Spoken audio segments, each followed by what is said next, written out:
है welcome back to our study channel study with Nilesh. मैं हूं नीलेश मोदी और स्वागत करता हूं आप सभी का एक बार फिर हमारे इस study channel study with Nilesh में। तो जैसा कि हम लोग जानते हैं कि अब जो है वो सेंट्रल गवर्नमेंट ने ऑर्डर दे दिया है कि अब लॉकडाउन को हटाना है और जो लॉक पड़ा था हमारा इंडिया उसको धीरे धीरे अनलॉक करना है। तो ये अब अनलॉक 1 की अनाउंसमेंट हो चुकी है। ठीक है, तो इस अनलॉक 1 में अपना साइंस का जो क्लास है उसको स्टडी विद नीलेश के साथ अभी स्टार्ट करेंगे। ठीक, और अभी जो मेरा इस वीडियो का थीम है वो है अब नहीं तो कब पढ़ोगे। ठीक है, तो ये सही टाइम है अपनी पढ़ाई को स्टार्ट करने का, क्योंकि हो सकता है कि स्टेट गवर्नमेंट के ऑर्डर के बाद 1 जून से हमारे स्कूल जो बंद पड़ा है उसको खोला जाए। ठीक, तो अब जो हम लोग इस वीडियो में देखेंगे वो CBSE साइंस ऑफ क्लास 7 के चैप्टर नंबर 2 जिसका नाम है न्यूट्रिशन इन एनिमल्स। आज हम लोग इस चैप्टर के पार्ट नंबर 4 वीडियो को देखेंगे। यदि इससे पहले आपने पार्ट 1, पार्ट 2 और पार्ट 3 के वीडियो को नहीं देखा है तो डिस्क्रिप्शन बॉक्स में दिए गए लिंक पर जाकर आप पार्ट 1, पार्ट 2 और पार्ट 3 के वीडियो को बहुत ही आसानी से देख सकते हैं। तो पार्ट 3 के वीडियो में हम लोगों ने कुछ क्वेश्चन आंसर को डिस्कस किया था और इस वीडियो में हम लोग फिर से क्वेश्चन आंसर को डिस्कस करेंगे, लेकिन ये जो क्वेश्चन आंसर होगा वो लॉन्ग आंसर टाइप क्वेश्चन होगा। ठीक है, तो आइए इस वीडियो को स्टार्ट करते हैं जिसमें हम लोग आज सम लॉन्ग क्वेश्चन एंड आंसर के बारे में डिस्कस करेंगे। So let's start the video right now.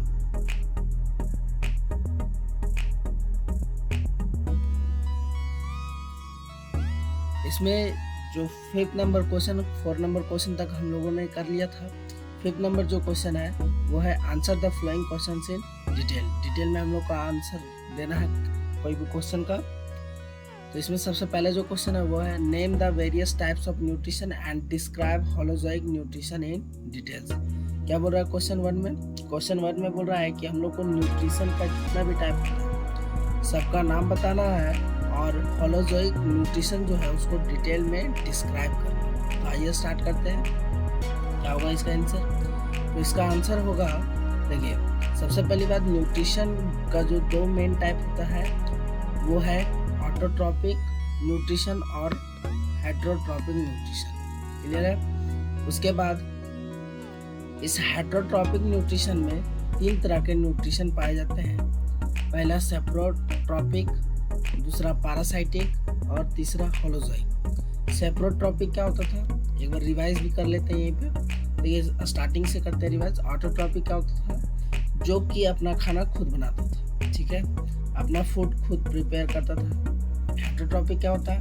Heterotrophic में जो एनिमल्स होते हैं वो अपना फूड के लिए या तो प्लांट्स पे डिपेंडेंट होते हैं या तो एनिमल्स पे डिपेंडेंट। क्लियर है?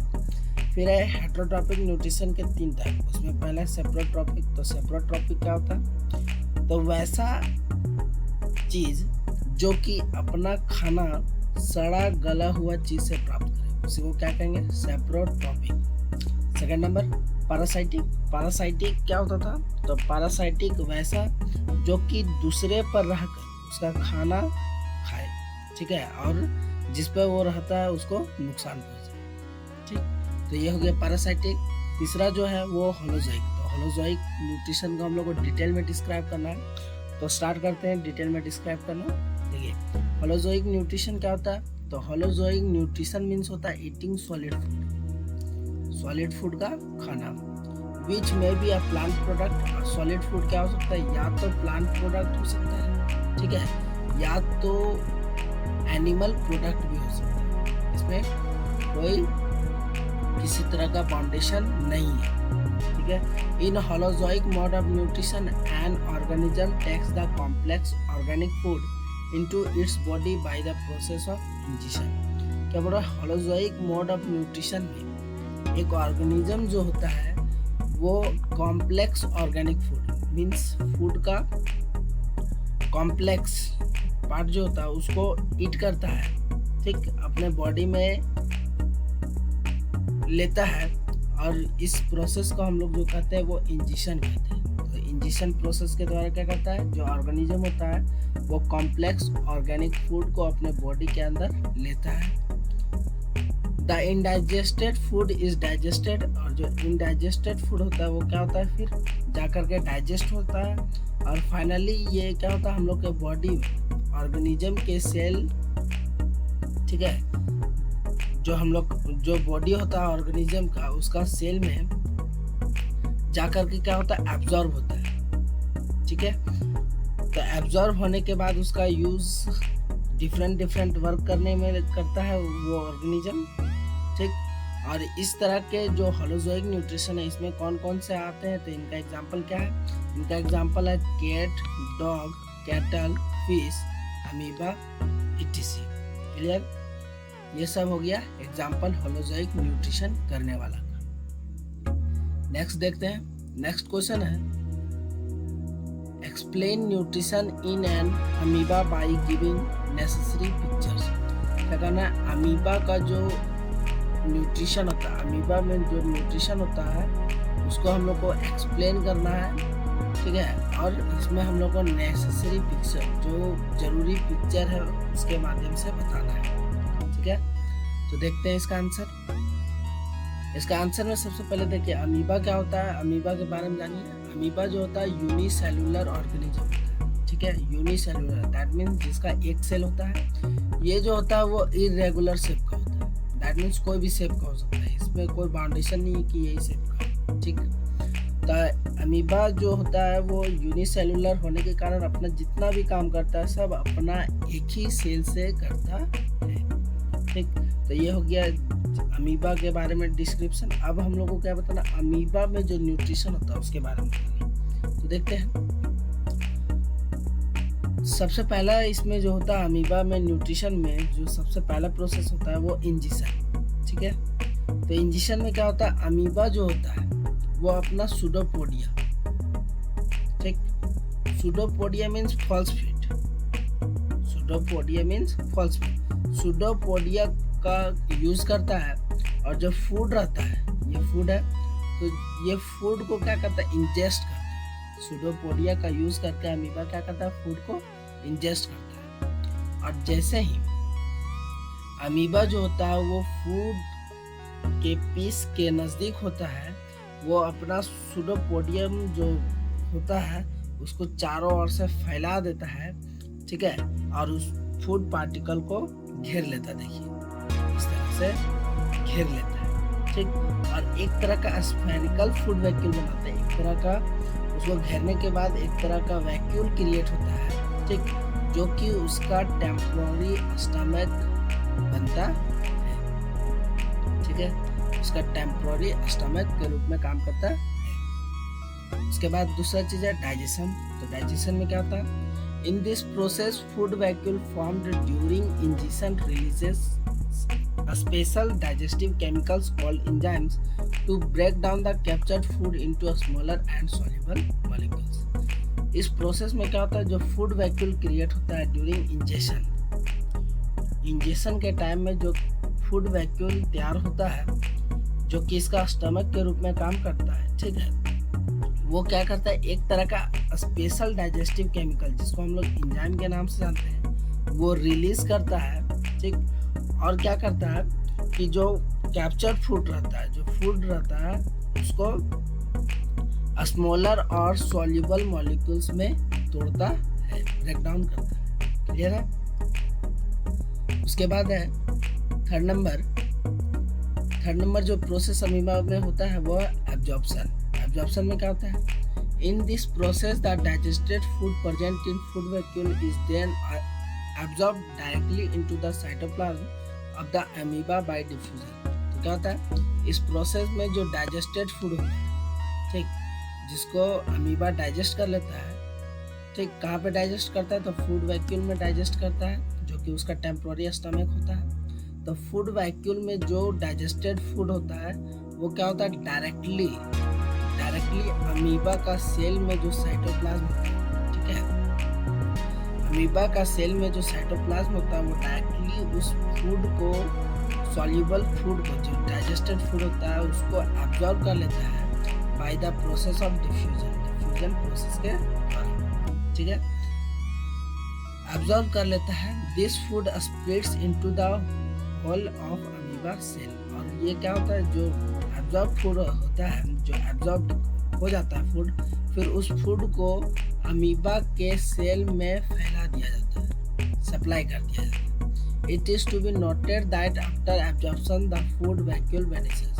और यहाँ पे एक नोट करने वाली बात है कि जैसे ही फूड क्या होता है, फूड जो होता है वो एब्जॉर्ब हो जाता है, ठीक, फूड एब्जॉर्ब होने के बाद क्या होता है कि उसका जो अमीबा का जो सेल होता है उसमें पूरी तरह फैला दिया जाता है उस एब्जॉर्ब फूड को, ठीक है। और फिर क्या होता है कि जो वैक्यूल क्रिएट होता है ड्यूरिंग इंजेक्शन के टाइम में जो वैक्यूल क्रिएट हुआ था, जो कि टेम्पोररी स्टमक के रूप में काम करता था इसका, वो गायब हो जाता है, ठीक है। उसके बाद 4 नंबर है एसिमिलेशन। एसिमिलेशन में क्या होता है देखते हैं। इन this process amoeba utilises the absorb food for 2 purposes. इस प्रोसेस में जो अमीबा होता है, ठीक, वो क्या करता है कि अपना एब्जॉर्ब फूड को, जो एब्जॉर्ब करता है एब्जॉर्प्शन प्रोसेस के टाइम में, एब्जॉर्ब फूड को 2 पर्पस के लिए यूज करता है, 2 उद्देश्य के। A part of the food is used to obtain energy through respiration. Food का एक पार्ट जो है वो रिस्पायरेशन के लिए एनर्जी को ऑब्टेन करने में, ठीक है, रिस्पायरेशन के दौरान जो एनर्जी होता है उसको ऑब्टेन करने में यूज करता है। और बाकी जो पार्ट बच जाता है एब्जॉर्ब फूड का, उसको यूटिलाइज किस में करता है, तो उसको यूटिलाइज अमीबा जो होता है उसको यूटिलाइज अपना सेल को ग्रो करने में करता है, ठीक है, ठीक, अपना सेल के पार्ट्स को बनाने में यूज करता है ताकि वो ग्रो कर सके, ठीक है। तो एसिमिलेशन में क्या हो गया, तो एसिमिलेशन में हो गया कि 2 पार्ट में करता है अपना एब्जॉर्ब फूड का यूज। पहला हो गया कि रिस्पायरेशन में जो एनर्जी लगता है उसमें, ठीक है, और दूसरा पार्ट जो बचता है वो अमीबा अपना सेल का पार्ट बनाने में लगाता है, जिससे वो और भी ज़्यादा ग्रो कर सके, और भी ज़्यादा विकसित हो सके। अब प्रोसेस नंबर 5। प्रोसेस नंबर 5 क्या है, इजिशन। तो इजिशन में क्या होता है, in this process amoeba releases out the waste products like undigested food, carbon dioxide and excess water through its cell membrane. क्या होता है, इस प्रोसेस में अमीबा जो होता है वो अपना वेस्ट प्रोडक्ट जो कि पूरी तरह से डाइजेस्ट नहीं होता है वैसे फूड को क्या करता है, बाहर निकाल देता है, ठीक है। अनडाइजेस्टेड फूड को, जैसे कि कार्बन डाइऑक्साइड हो गया, एक्सेस वाटर हो गया, उसको क्या करता है कि बाहर निकाल देता है थ्रू इट्स सेल मेम्ब्रेन के थ्रू, ठीक है। तो ये हो गया इजिशन। तो ये सब कुछ सिर्फ पिक्चर्स के साथ हम लोग क्या किए, अमीबा इन न्यूट्रिशन को डिस्क्राइब किए। क्लियर है। क्वेश्चन नंबर 3 देखते हैं। क्वेश्चन नंबर 3 है describe the human digestive system. Human digestive system को हम लोग को क्या करना है, डिस्क्राइब करते हैं मानव पाचन तंत्र को। तो देखते हैं सबसे पहले इसमें सबसे पहले क्या बोल रहा है, द ह्यूमन। देखिए कोई भी अगर हम लोग डिस्क्रिप्शन बोला है तो कोशिश करेंगे कि उसका सबसे पहले डिफिनेशन कि आखिरकार डाइजेस्टिव सिस्टम है क्या, उसके बारे में डिफिनेशन देने का कोशिश करेंगे। उसके बाद उसके अंदर वाले पार्ट में जाएंगे और फिर उसको एक एक करके डिस्क्राइब करेंगे, ठीक है।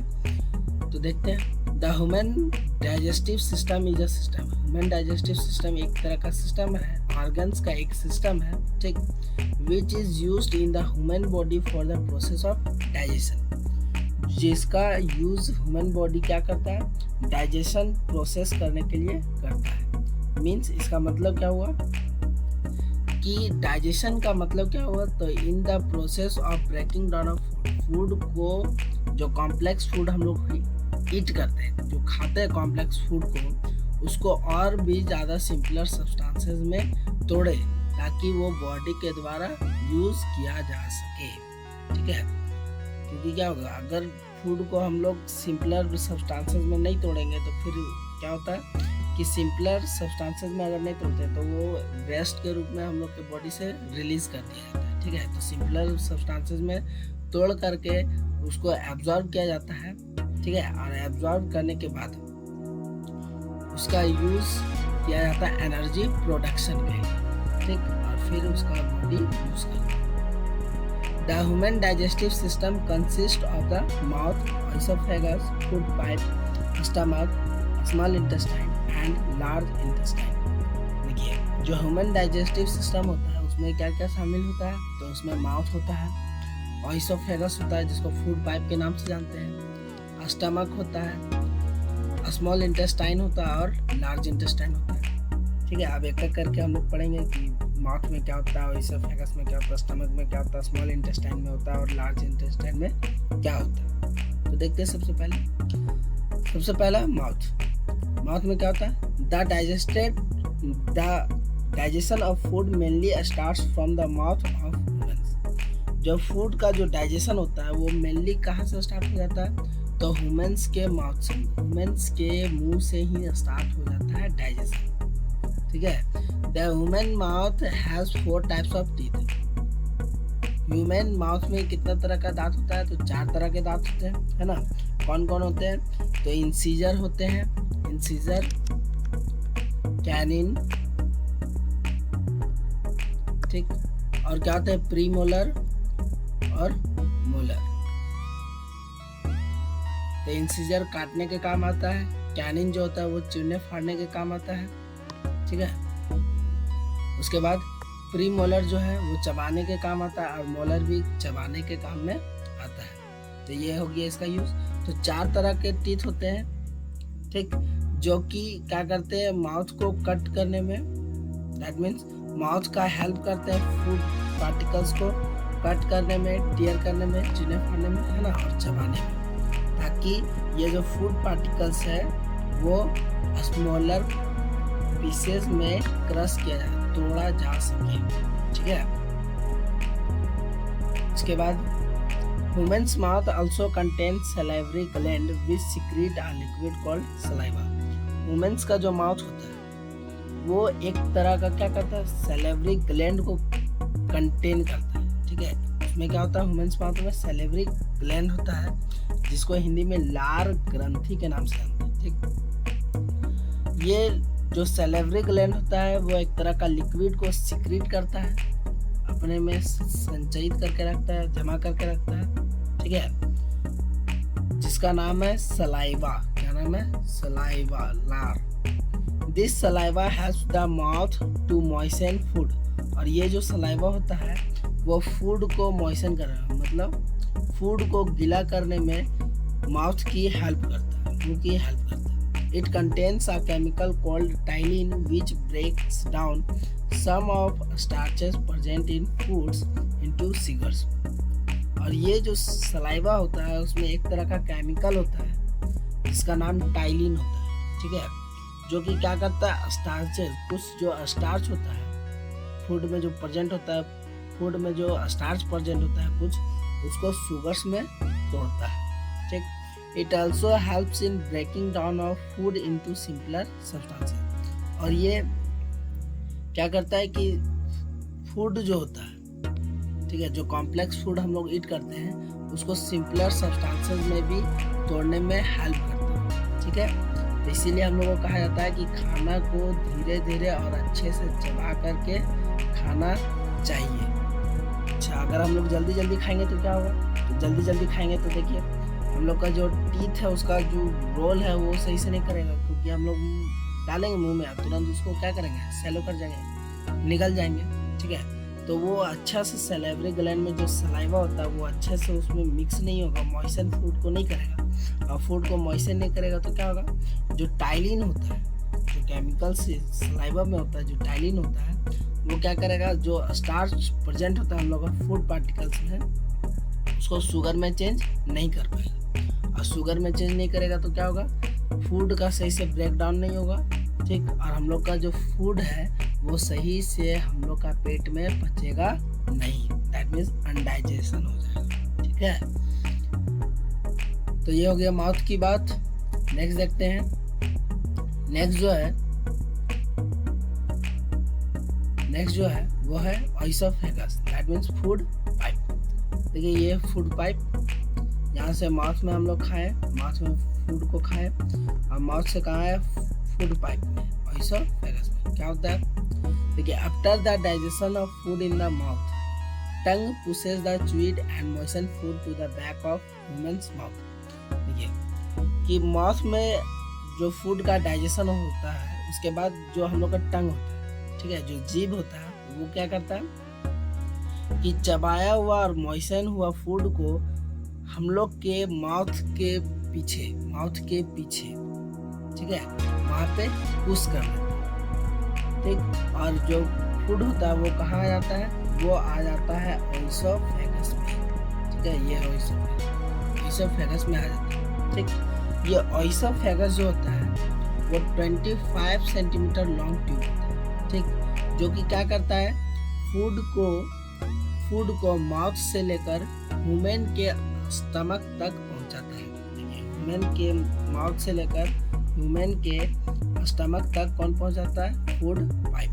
इसीलिए इसका नाम क्या है, फूड पाइप। ओइसोफेगस का इसलिए दूसरा नाम क्या है, फूड पाइप, ठीक है। इसका काम है ट्रांसपोर्ट करना, कहाँ से, तो माउथ से स्टमक तक, ठीक। थर्ड नंबर है स्टमक। स्टमक क्या होता है, तो स्टमक जो होता है वो जे शेप्ड ऑर्गन है। कैसा है, जे, कैपिटल जे, ठीक है, देखिए जे, ठीक। तो जे शेप्ड ऑर्गन होता है, ठीक है, जहाँ पे जो डाइजेशन होता है वो बहुत ज़्यादा स्लोली होता है, स्लो होता है। In the stomach the muscle contractions of the stomach mix the food with gastric juice present in the stomach and break the food into a still simpler substance। क्या होता है कि स्टमक जो है वो जे शेप्ड ऑर्गन है, जहाँ पे जो डाइजेशन होता है फूड का वो बहुत ही ज़्यादा स्लो होता है, ठीक। और स्टमक में क्या होता है, स्टमक में जो मसल कॉन्ट्रैक्शन होता है, ठीक, मसल का सिकुड़ना के कारण क्या होता है कि स्टमक एक तरह का जूस सिक्रेट करता है, उसको रिलीज कर देता है, जिसका नाम होता है गैस्ट्रिक जूस। तो गैस्ट्रिक जूस को रिलीज करता है, ठीक।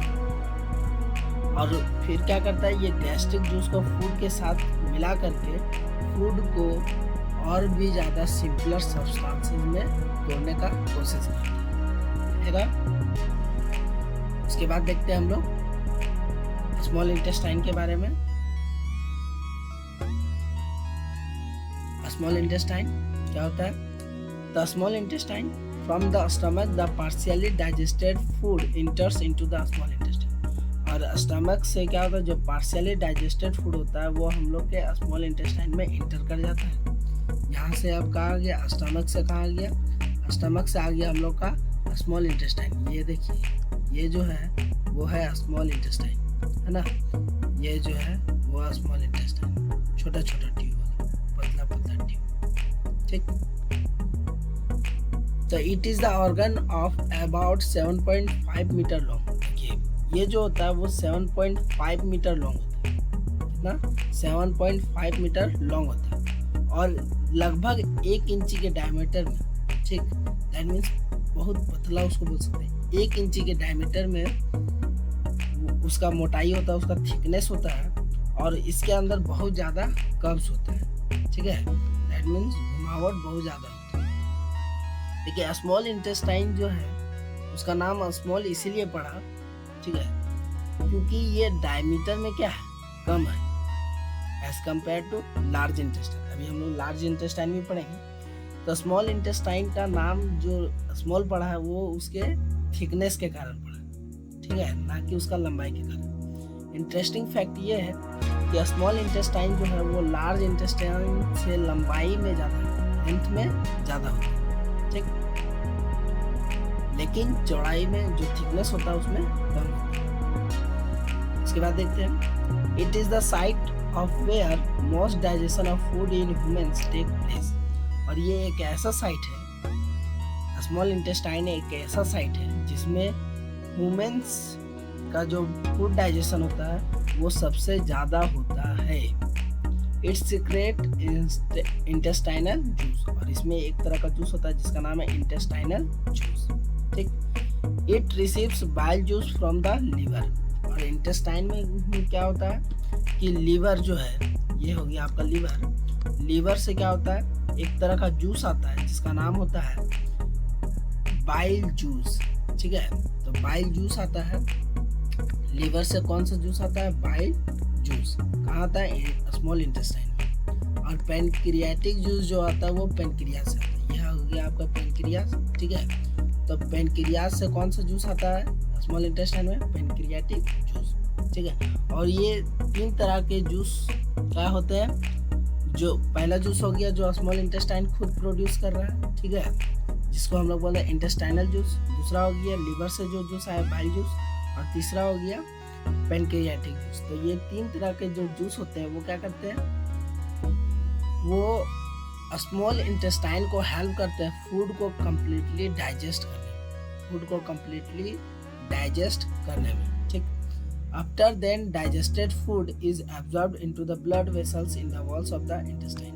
और इसके बाद क्या होता है? जब फूड जो होता है वो जब पूरी तरह से अब लगभग पच चुका होता है, ठीक है, तो वो बॉडी में पूरी तरह से जब पच चुका होता है तो अब क्या होता है कि ब्लड में एब्जॉर्ब कर लिया जाता है, ब्लड में ले लिया जाता है। ठीक है, इन the walls of the small intestine का जो वॉल्स होता है वहाँ पे ब्लड जाके क्या करता है? अब ऑक्सीजन ब्लड में जाकर के डाइजेस्टेड फूड को कैरी कर लेता है, आप पूरे बॉडी में फैलाता है।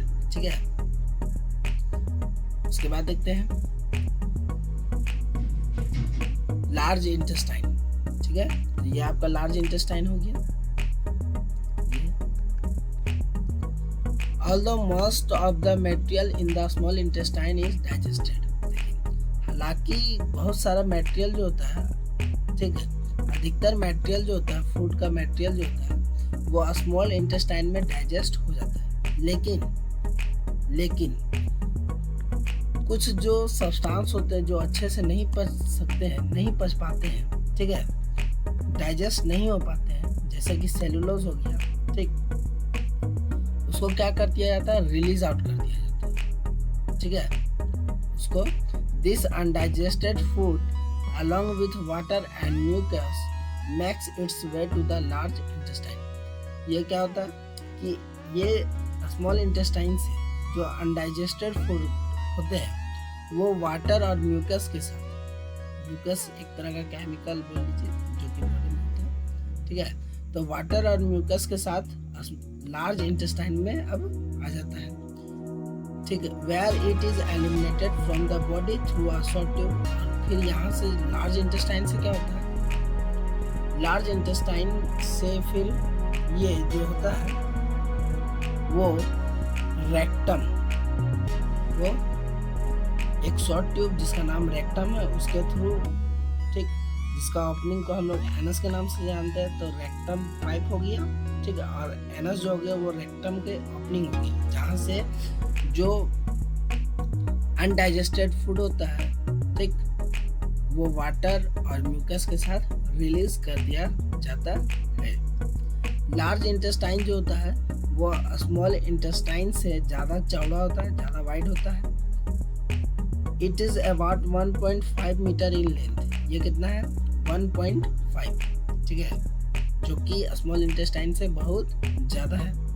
एंड 4 इंच इन डायमीटर, और डायमीटर में कितना होता है? तो 4 इंच होता है। दैट मीन्स उसका जो थिकनेस है, पाइप का जो थिकनेस है वो 4 इंच है, जिसके कारण से देखिए इसका जो डायमीटर है वो स्मॉल इंटेस्टाइन से ज़्यादा है, इसलिए इसको क्या नाम दिया गया? Large intestine. ठीक है, तो कंफ्यूज नहीं होना है। तो इस तरह से हम लोग का जो फूड का डाइजेशन है ह्यूमन में वो कंप्लीट होता है। ठीक है, क्वेश्चन नंबर नेक्स्ट देखते हैं। क्वेश्चन नंबर 4 है, describe the link of digestion with respiration and transportation. तो क्या करना है अब इस क्वेश्चन में, जो ट्रांसपोर्टेशन और रिस्पायरेशन है उसके साथ डाइजेशन का क्या लिंक है, मतलब डाइजेशन का क्या कनेक्शन है रिस्पायरेशन और ट्रांसपोर्टेशन के साथ, उसके बारे में डिस्क्राइब करना है। ठीक, देखते हैं।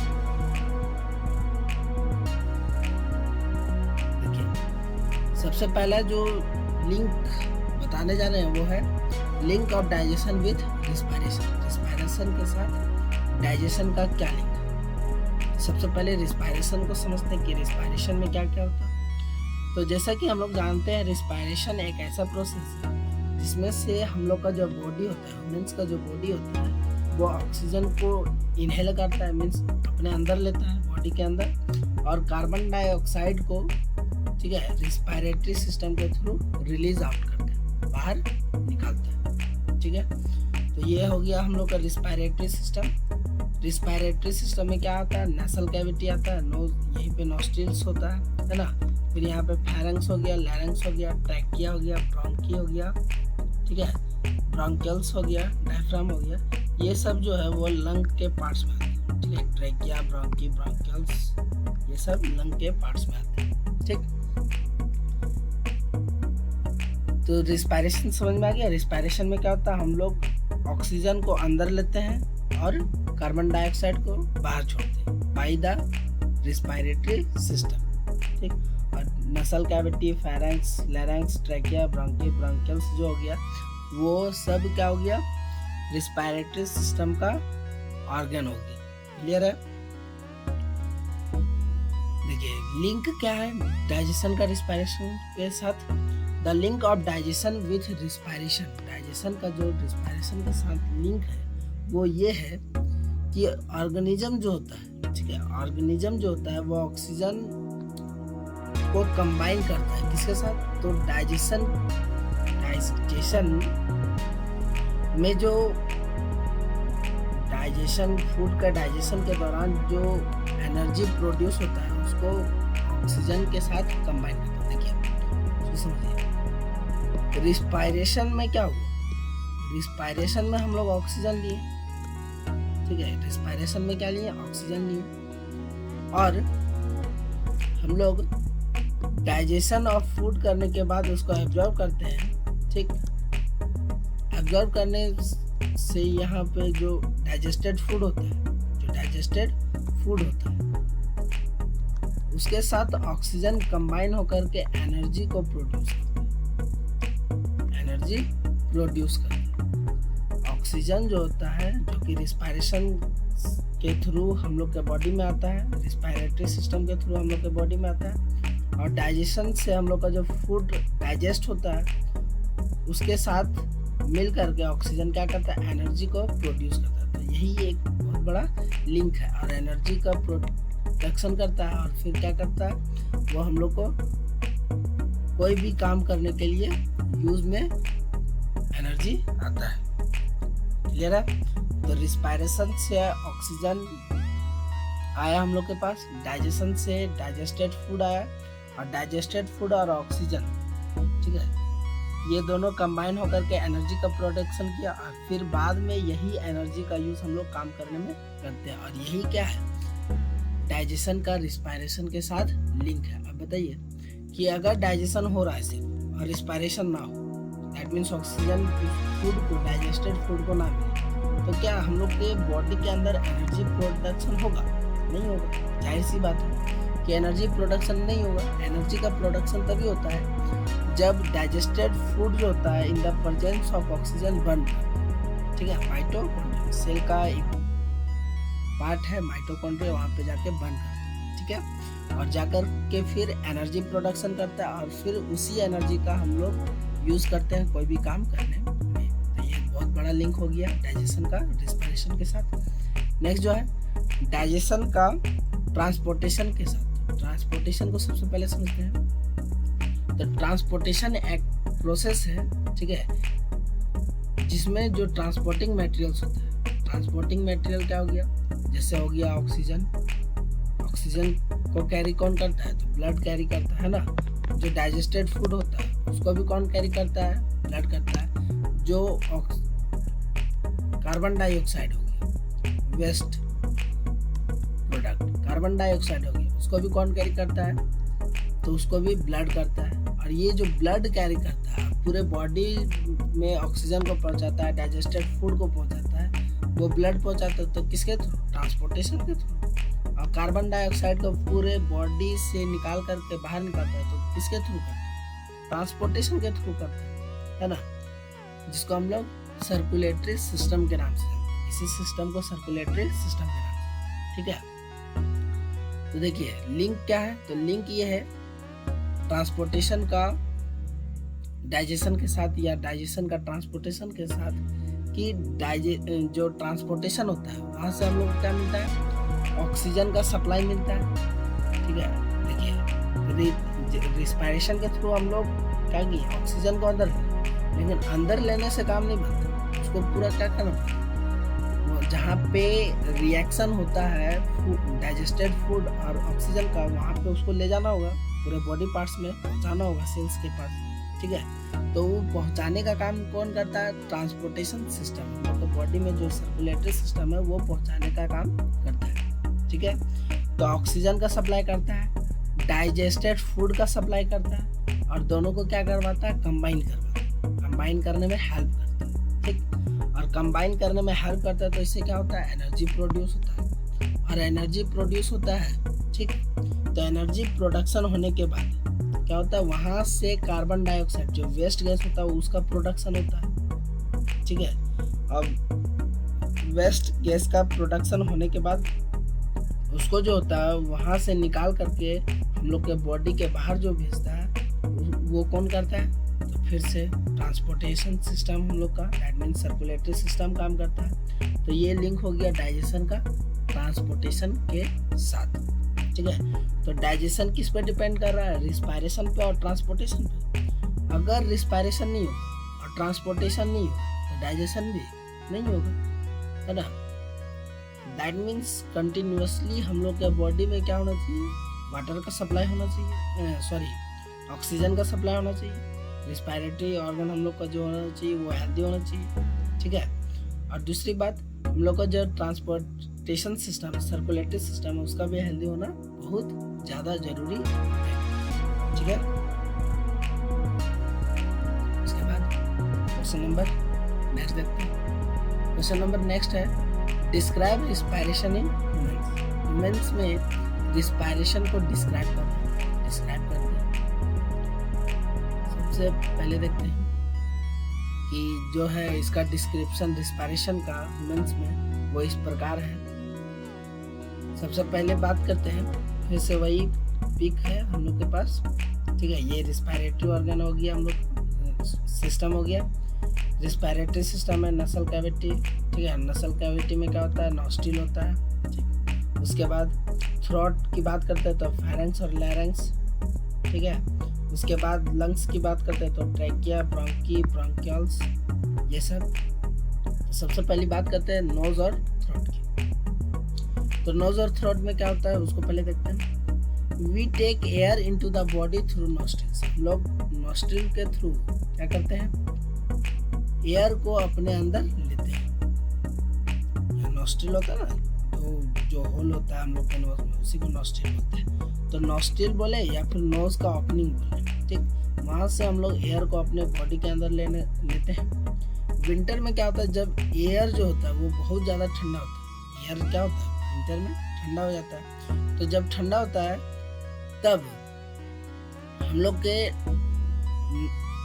नोज के इनर लाइनिंग में जो ब्लड वेसल होता है, नोज के इनर लाइनिंग में जो ब्लड वेसल होता है वो क्या करता है, उस एयर को, जो कोल्ड एयर हम लोग बॉडी में लेते हैं नोस्ट्रिल के थ्रू, उसको हीट करता है, गर्मी देता है, ताकि वो गर्म हो जाए और फिर हम लोग के बॉडी में जा करके ट्रांसपोर्ट हो, ठीक। At the same time mucus in the nose moistens the air. और इसी टाइम क्या होता है कि हम लोग का नोज में तरह का केमिकल है म्यूकस, ठीक है, वो क्या करता है,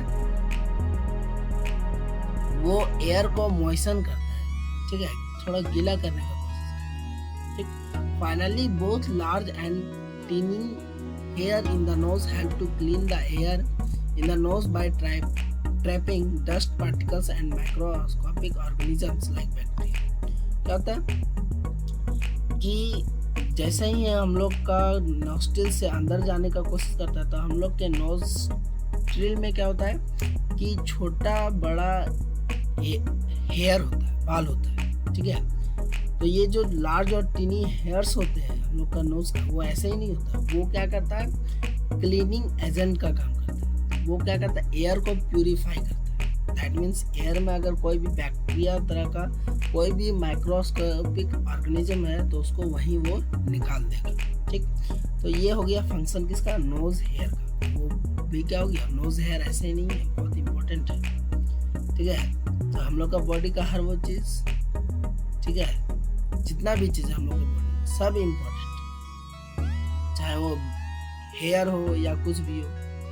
now the moist clean air moves into the throat. अब क्या होता है, जब यहाँ से जितने भी डस्ट पार्टिकल्स हैं वो बाहर निकल जाते हैं, कोल्ड एयर है तो वो हीट हो जाता है, तो अब जो होता है वो एयर काबिल हो जाता है कि अब वो हम लोग के थ्रोट से पास हो। ठीक, और फिर उस मॉइस्ट क्लीन एयर को कहाँ भेज दिया जाता है, थ्रोट में भेज दिया, गला में भेज दिया जाता है। ठीक है, गला दैट मीन्स लैरिंक्स और लैरिंक्स। इस थ्रोट को हम लोग क्या बोलेंगे, विंड पाइप के नाम से भी जानेंगे।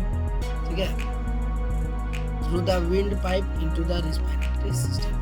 फिर इसके थ्रू हम लोग कहाँ भेज देते हैं, तो देखते हैं ट्रैकिया में, इसके बाद हम लोग भेजते हैं। ठीक है, तो देखिए सेकंड नंबर जो है वो है trachea, trachea and bronchi, trachea and bronchi, trachea and bronchi. After passing down of the from the throat air from the throat it goes into the trachea. और जैसे ही एयर जो होता है वह थ्रोट से पास होकर के ट्रैकिया में पहुंचता है। थ्रोट से पास हुआ ना, नॉस्ट्रिल से आया, थ्रोट में गया, थ्रोट का फेरेंक्स और लैरिंक्स के थ्रू कहाँ आया, ट्रैकिया में आया, ट्रैकिया में आ जाता है। Soon the air reaches a place where the trachea branches into two tubes। अब क्या होता है, ये ट्रैकिया जो होता है वो दो तरह का ट्यूब्स में डिवाइडेड होता है। ट्रैकिया किस में डिवाइडेड होता है, दो तरह का ट्यूब्स में। ठीक है, जिसको ब्रोंकस बोला जाता है, ब्रोंकस सिंगुलर, ब्रोंकस ब्रांची। ठीक, each bronchus continues to branch into a smaller and a smaller tubes। और ये जो ब्रोंकस होता है वो फर्दर किस में डिवाइडेड होता है, तो फर्दर उसका ब्रांचिंग होता है, बहुत छोटा छोटा बहुत पतला पतला ट्यूब स्ट्रक्चर में डिवाइडेड होता है। फिर से एक बार समझिए, ट्रैकिया से दो पाइप में गया जिसको हम लोग ब्रोंकस बोलते हैं, सिंगुलर ब्रोंकस, प्लूरल ब्रोंकी। ठीक, तो ब्रोंकस में दो अलग अलग तरह का ब्रोंकस में डिवाइड होता है। और फिर ये ब्रोंकस होता है वो फर्दर डिवाइडेड हो जाता है छोटा छोटा स्मॉलर ट्यूब्स। ठीक, the thinnest branches led to a grape like cluster of tiny balloons called alveoli. ठीक, जो थिनेस्ट, जो सबसे पतला ब्रांच होता है, ठीक, जो कि हम लोग को ब्रोंकियल्स में नजर आता है सबसे छोटा। देखिए ब्रोंकस से छोटा छोटा स्मॉलर ट्यूब्स में डिवाइड हुआ, उसको बोले ब्रोंकियल्स। ठीक, तो ब्रोंकियल्स में एक तरह का हम लोग को टीनी बलून्स लाइक स्ट्रक्चर दिखता है, जो कि ग्रेप लाइक क्लस्टर होता है, अंगूर का गुच्छा के समान हम लोग को बलून लाइक स्ट्रक्चर दिखता है। देखिए ये हो गया अल्वियोली आपका। ठीक है, तब बलून लाइक स्ट्रक्चर होता है जो कि ग्रेप लाइक क्लस्टर के समान हम लोग को दिखता है। अल्वियोली का सिंगुलर क्या होता है, अल्वियोलस, ये याद करेंगे। The alveoli provide a surface where the exchange of gases can take place. और ये अल्वियोली जो होता है वो एक तरह का सरफेस प्रोवाइड करता है, एक तरह का सरफेस बनाता है जहाँ पे गैस का एक्सचेंज बहुत ही आसानी से हो जाता है। ठीक है, बलून लाइक स्ट्रक्चर है, तो कभी हवा अंदर गया तो क्या हो गया, वो फ्लैक्सिबल, बलून लाइक है दैट मीन्स पूरा फ्लैक्सिबल होगा। हवा अंदर गया तो अपने आप को फैला लिया, हवा बाहर निकला तो अपने आप को कॉन्ट्रैक्ट कर लिया, सिकुड़ गया, है ना। It is here where blood the walls of the each alveolus is surrounded by a network of blood vessels। हर एक alveolus का जो walls होता है, ठीक, वो एक तरह का blood vessels के नेटवर्क से घिरा होता है। alveolus का जो walls है, alveolus का जो walls है वो blood vessels के नेटवर्क के द्वारा क्या होता है, पूरी तरह से घिरा होता है। It is here where blood picks up its cargo of oxygen. और यहीं से क्या होता है, यहीं से वॉल्स, अल्वियोलस का जो वॉल्स है ब्लड वेसल के बीच का जो जगह है, वहीं से क्या होता है कि ऑक्सीजन ब्लड कैरी करता है। ब्लड जो होता है वो ऑक्सीजन को पिकअप करता है। Oxygen from the alveoli passes into the blood flowing in the blood vessels. Oxygen जो होता है वो अल्वियोली में पास होता है, ठीक है, और ब्लड वेसल्स के थ्रू ब्लड में फ्लो करने लगता है। Meanwhile the waste carbon dioxide passes from the blood into the alveoli and within seconds human breathe out the waste gas carbon dioxide from the body। उसी समय में क्या होता है, जो वेस्ट प्रोडक्ट होता है जिसको हम लोग कार्बन डाइऑक्साइड के नाम से जानते हैं, कार्बन डाइऑक्साइड गैस, ठीक है, वो क्या होता है ब्लड के थ्रू अल्वियोली में, ब्लड के थ्रू अल्वियोली में प्रवेश कर जाता है। जैसे ही ऑक्सीजन पर इंटर किया ब्लड में, ठीक है, ब्लड वेसल्स के ब्लड में और स्टार्ट हुआ फ्लो करने, उसी टाइम में क्या होता है कि कार्बन डाइऑक्साइड इन कर जाता है, कार्बन डाइऑक्साइड इन कर जाता है। और यहीं पे क्या होता है, एक्सचेंज ऑफ गैस होता है, ठीक। और विद इन सेकेंड क्या होता है कि ह्यूमन जो होता है, जो ह्यूमन होता है, मानव जो होता है, वो वेस्ट गैस को क्या करता है, अपना बॉडी से निकाल देता है, ठीक। When human inhale the air, जब ह्यूमन जो होता है वो इनहेल करते हैं, एयर को इनहेल करते हैं, मीन्स हवा को अपने अंदर लेते हैं, तो जो चेस्ट कैविटी होता है, जो छाती होता है, ठीक है, वो एक्सपेंड कर जाता है, फैल जाता है, ठीक। जो रिब्स होते हैं, ठीक है, रिब के पसलियां जो होती है, ठीक है, वो क्या होता है ऊपर की ओर उड़ जाता है। जो डायफ्राम होता है, ये जो डायफ्राम है वो फ्लैट हो जाता है, पूरी तरह से समतल हो जाता है शेप में। और इससे क्या होता है कि ये जो सरफेस है उसका वॉल्यूम, लंग्स का जो वॉल्यूम है वो क्या होता है, इंक्रीज कर जाता है। लंग्स का वॉल्यूम इंक्रीज, देखिए ये ट्रैकिया, ब्रोंकी, डायफ्राम जो हो गया क्या, वो लंग्स का ही पार्ट है, ठीक है। तो लंग्स का वॉल्यूम जो होता है इंक्रीज कर जाता है, और एयर जो होता है वो हम लोग के बॉडी में इंटर कर जाता है। अब इसी का अपोजिट क्या हो जाएगा, एक्सहेल, ड्यूरिंग एक्सहेलेशन, ठीक है। तो ड्यूरिंग एक्सहेलेशन क्या होता है, हम लोग का चेस्ट कैविटी कॉन्ट्रैक्ट हो जाता है, कॉन्ट्रैक्ट हो सिकुड़ जाता है। रिब जो होता है वो सेटल डाउन हो जाता है, बैठ जाता है, अपने एक्चुअल पोजीशन पे आ जाता है। डायफ्राम जो होता है वो भी अपना एक्चुअल पोजीशन पे आ जाता है ना, तो एक्चुअल पोजीशन पे आ जाता है पूरी तरह से। और जिससे क्या होता है, लंग्स का जो वॉल्यूम होता है वो कम हो जाता है, ये भी कॉन्ट्रैक्ट हो जाता है। दैट मीन्स लंग जो होता है वो कॉन्ट्रैक्ट हो जाता है, सिकुड़ जाता है। वॉल्यूम जो होता है लंग्स का वो कम हो जाता है, और कम होने के कारण क्या होता है, प्रेशर क्रिएट करते हैं, और फिर क्या करते हैं, कार्बन डाइऑक्साइड को बाहर भेज देते हैं अपनी बॉडी के बाहर, ठीक है। तो ये हो गया रिस्पायरेशन पूरे ह्यूमन्स बॉडी में। नेक्स्ट है mention the various types of teeth and their function in. जो टीथ का वेरियस टाइप्स है, अलग अलग तरह का टाइप है टीथ का, उसके बारे में बताना है।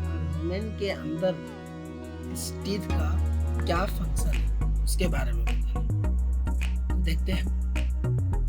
सबसे पहला देखिए ये पिक्चर को, है ना, ये हम लोग का जो है लोअर जो और अपर जो, ये नीचे वाला है और ये ऊपर वाला है, ठीक है। तो इसमें मेनली जो होता है वो हम लोग के माउथ में 32 टीथ्स होते हैं टोटल, 32 टीथ्स, 16 ऊपर वाले में, अपर जो में 16 और लोअर जो में भी 16, है ना। इसमें सबसे पहला जो टाइप है वो इंसिजर का है, फिर कैनिन, फिर प्रीमोलर, फिर मोलर। देखते हैं एक एक करके 4 टाइप हो गए, तो 4 टाइप के बारे में एक एक करके हम लोग पढ़ते हैं। सबसे पहले हो गया आप लोग का इंसिजर। तो इंसिजर जो होता है वो हम लोग का फ्रंट टीथ होता है, ये सामने वाला है, 4 जो दिख रहा है यहाँ पे, और यहाँ पे भी 4 जो दिख रहा है ना, ये फ्रंट टीथ हो गया हम लोग का। तो फ्रंट टीथ को इंसिजर बोलते हैं। They are sharp and chisel like. ये क्या होता है, शार्प होता है, तेज धारों वाला होता है, ठीक है, और चाकू के जैसा काटने वाला होता है, ठीक। And used for cutting the food into pieces. और फूड को टुकड़ा टुकड़ा में काटने के लिए उसका काम आता है।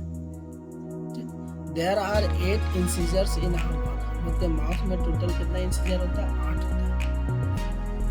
इंसिजर्स 8, 4 नीचे वाला जबड़ा में और 4 ऊपर वाला जबड़ा में। लोअर जॉ में 4 और अपर जॉ में भी 4। Clear? Second number canines. Canines क्या होता है? तो कैनिन्स देखिए इंसिजर्स का हिंदी कृतंग। कृतंग याद करेंगे, कृतंग कृतंग से ही बना है काटना। ठीक है। उसके बाद है कैनिन्स। कैनिन्स का होता है रत्नक। ठीक है। तो ये क्या होता है कि ये हम लोग का फ्रंट टीथ के जस्ट पीछे होता है। फ्रंट टीथ जो है उसके जस्ट पीछे। फ्रंट टीथ कौन हो गया? इंसिजर। उसके जस्ट पीछे जो है, ठीक है, वो क्या हो गया? कैनिन्स हो गया। They are sharp and fang like and used for tearing the food specially meats. ये जो होता है बहुत ही तेज धार वाले होते हैं और fang like that means pointed teeth होता है। ठीक है, पॉइंट ऐसा पॉइंटेड टीथ होता है जो कि क्या करता है? फूड को टीयर करने, चीरने और फाड़ने के काम में आता है और स्पेशली मीट खाने के काम आता है। ठीक है। सिर्फ मीट खाने नहीं, हम लोग बहुत सारे चीज खाते हैं, जैसे कि हो गया क्या? शुगर कैन, है ना? तो वो भी हम लोग किसके थ्रू खाते हैं? तो कैनिन्स के थ्रू खाते हैं। ठीक है। ये पॉइंटेड होता है जिससे हम लोग को फाड़ने में या चीरने में किसी को बहुत ही आसानी होती है। There are 4 canines in our mouth. हम लोग के माउथ में 4 कैनिन होते हैं। ठीक है, 4 कैनिन टीथ होते हैं। 1 on each side, top and देखिए, एक इस साइड में, दैट मीन्स लोअर और अपर में 2, लोअर में 2 टीथ और अपर में 2 टीथ होते हैं। पहली बात ये। दूसरी बात कि एक इधर होता है और एक इधर होता है। ठीक, लेफ्ट और राइट, लेफ्ट और right to the incisor teeth. Incisor teeth के लेफ्ट और राइट में होता है, एक लेफ्ट में एक राइट में, चाहे वो टॉप वाला हो या फिर अपर वाला में। क्लियर है? उसके बाद देखते हैं हम लोग थर्ड नंबर। थर्ड नंबर जो है वो है प्रीमोलर्स। क्या होता है प्रीमोलर्स? प्रीमोलर्स को कहते हैं हम लोग अग्र चर्वटक।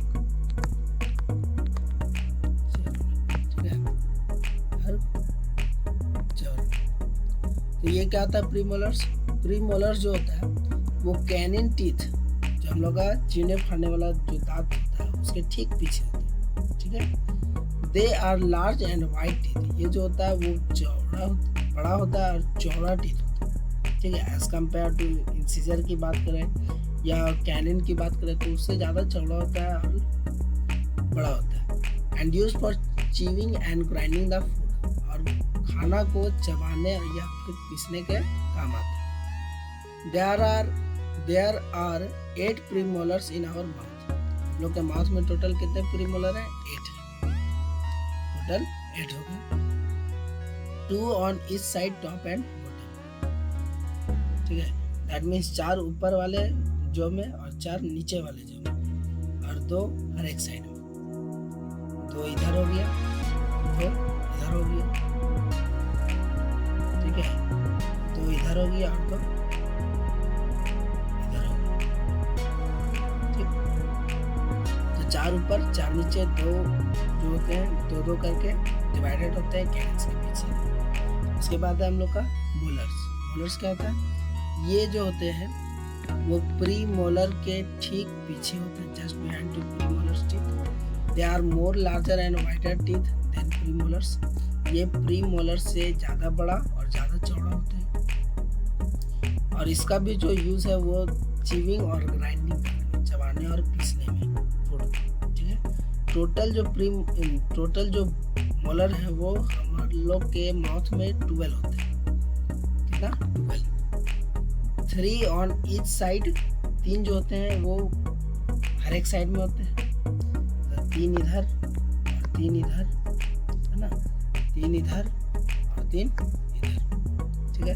तो 3-3 हर एक साइड में होते हैं।